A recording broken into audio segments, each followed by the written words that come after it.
Hey everybody, this is a quick video in case you have a Panasonic Technics SU-R1 network amplifier audio player and you need to do a hard reset to the factory default settings on it. Now you're going to want to do this for one of two reasons. The first one is troubleshooting. If this amp is not connecting for some reason, or if it's not working, it seems to be not responding, a hard reset can fix a lot of these issues.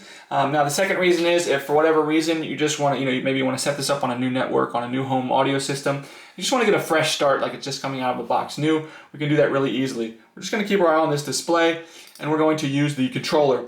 And all we're going to do on the controller is we're going to hit the setup to open the setup menu, and then we're going to use the up and down arrows to navigate and the OK button to select here. Okay, so I'll come back over to this display. So what you're going to want to do is once you hit that setup button, you're going to use the arrows to toggle down to initialization on the screen, and then press OK. And then you'll just basically need to confirm it. You'll toggle to the yes to confirm, and then you'll toggle to the yes to confirm again after it does its first factory reset, and everything will be wiped off of it, and you can go ahead and set it up like a brand new device.